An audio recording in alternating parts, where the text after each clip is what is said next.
प्रभु यीशु के सामर्थ्य नाम में आप सबको जय मसीह के प्रेज द लॉर्ड। आइए आज के मनन के लिए हम परमेश्वर के पवित्र वचन को निकालें। मेरे साथ प्रभु के वचन को निकालिएगा। नीति वचन के पुस्तक उसका 29 अध्याय और उसका वचन 7। यहाँ इस प्रकार से लिखा है, धर्मी पुरुष कंगालों के मुकदमे में मन लगाता है, परंतु दुष्ट जन उसे जानने की समझ नहीं रखता। Praise the lord, hallelujah. प्रभु के लोगों, धर्मी व्यक्ति के जीवन का एक विशेष गुण है, वो कंगाल, दुखी, हताश, निराश उनके लिए प्रार्थना करता है, उनके जीवन के लिए परमेश्वर से विनती करता है, उनके मुकदमों पर ध्यान करता है, उनके दुख तकलीफ पर ध्यान करता है। तो क्या कोर्ट कचहरी के मामलों में वो इंटरफेयर करेगा? नहीं। कई बार जो परमेश्वर का वचन है वो शाब्दिक ना होकर वो बहुत ही वृहद रूप में है, बहुत ही बड़े स्तर पर। यूहन्ना बपतिस्मा देने वाला, उसके शब्दों को विचार कीजिए। उसने कहा, यदि किसी के पास 2 कपड़े हैं, 2 जोड़ी कपड़ा है, एक उसे दे दे जिसके पास नहीं है। यीशु मसीह ने भूखों के बारे में, कंगालों के बारे में, विधवाओं के बारे में बातें किया। हालेलुया। पौलुस बात करता है, पतरस कहता है, याकूब कहता है, अगर तुम्हारे पास कोई आए जिसके पास कपड़ा ना हो और तुम कहो कुशल हो कुशल, तो क्या लाभ।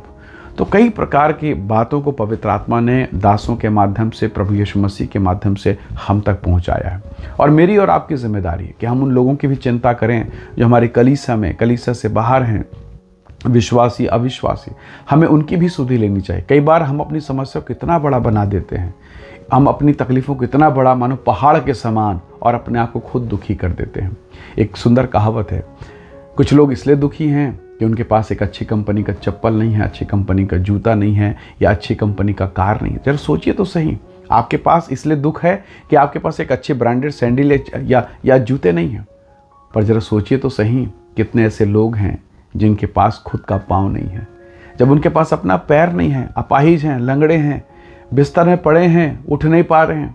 बहुत सुंदर अच्छी कंपनी का जूता है, पर डॉक्टर कहता है कि तुम तो उठ नहीं पा रहे, चल नहीं पा रहे। कितने ऐसे लोग हैं जो बिस्तरों में पड़े पड़े तकलीफ़ों को झेल रहे हैं। परंतु प्रभु का धन्यवाद कीजिए, आप चल फिर सकते हैं।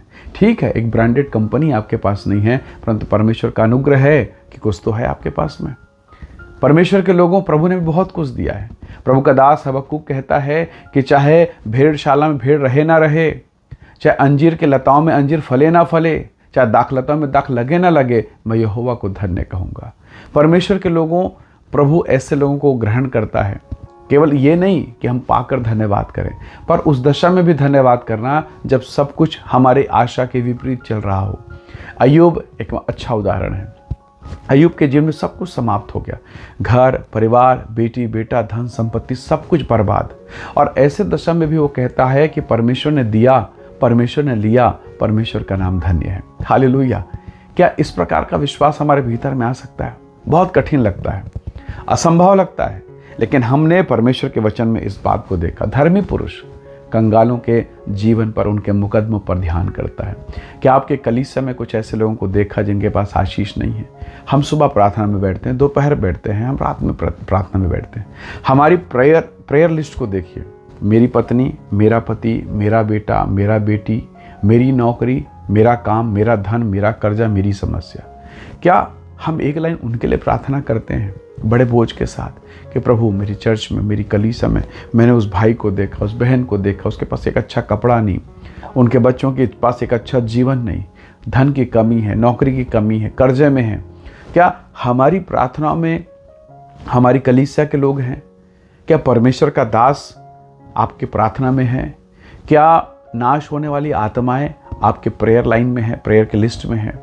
क्या आपका मन है कि प्रभु जी, लोग शराब पी के अपने जीवनों को नाश कर रहे हैं, पत्नी के साथ दुर्व्यवहार कर रहे हैं, बच्चों का जीवन नरक हो गया है, प्रभु लोग शराब में नाश हो रहे हैं, नशे में नाश। क्या हमारे पास ऐसी प्रार्थनाएं हैं कि बस हम अपने ही दुनिया में खो गए हैं?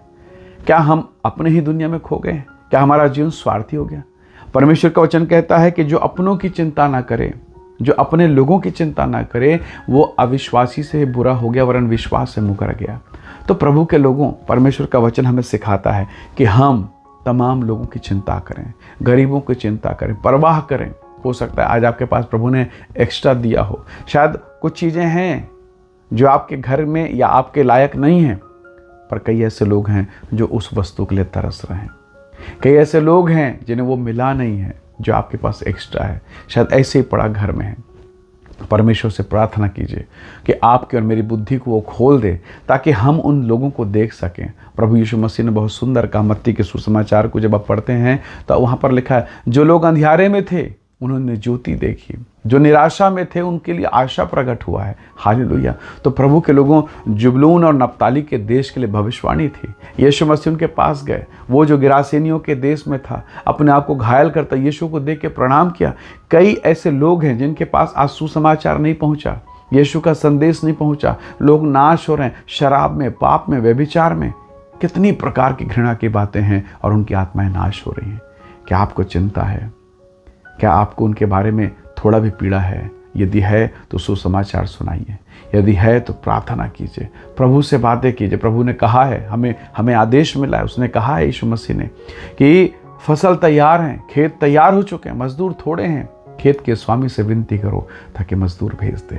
हालेलुया। प्रभु के लोगों, हमारी तकलीफ़ें बहुत ज़्यादा हमें तब लगती है जब हम उसी पर मनन करते हैं, पर जब आप दूसरों की तकलीफ़ों को देखेंगे, दूसरों की पीड़ाओं को देखेंगे, कई ऐसे लोग हैं जो अस्पतालों में पड़े हैं और कोई देखने वाला नहीं, कई लोग हैं जो जेल में हैं, सालों से सड़ रहे हैं, कोई जमानत लेने वाला, कोई सुधि लेने वाला, कोई उन्हें एक गिलास पानी पिलाने वाला नहीं है।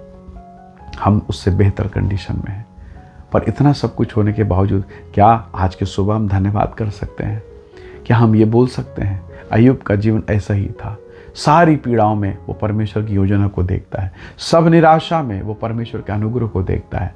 जब आपकी और मेरी आंखें, आपके और मेरे विचार ऐसे हो जाएंगे, हम परमेश्वर के प्रेम को समझने पाएंगे। आइए दुआ करें और धन्यवाद करें कि परमेश्वर ने हम पर बड़ी कृपा को प्रकट किया है। आइए हम प्रार्थना करें। प्रेमी अनुग्रहकारी स्वर्ग के पिता, आज के सुंदर दिन के लिए धन्यवाद। धन्यवाद आपके महान आशीषों के लिए। कई बार हम इन आशीषों को समझ नहीं पाते प्रभु, हमारा जीवन हमारी ही बातों में फंसा हुआ प्रभु, पर हम प्रार्थना करते हैं आज की सुबह, आज के इस दिन में, आज के समय में तो हम पर अनुग्रह कर दे, हमारी आंखें खोलें ताकि हम दूसरों के दुख और पीड़ा और समस्याओं को देखें और हमारा हृदय इस प्रकार हो पिता कि हम उसके लिए भी प्रार्थना कर सकें, हम उनकी भी सहायता कर सकें। प्रभु एक नया हृदय हमें दीजिए तो जो आपकी इच्छा के अनुसार चले, आपकी मर्जी, आपकी महिमा के अनुसार चले। हम सारा आदर आपको देते हैं। धन्यवाद पिता, प्रार्थना सुनने के लिए प्रभु यीशु के सामर्थी नाम से मांगते हैं, आमीन आमीन। प्रभु आप सबको बहुत ऐसे आशीष दे। Praise the lord. जय मसीह।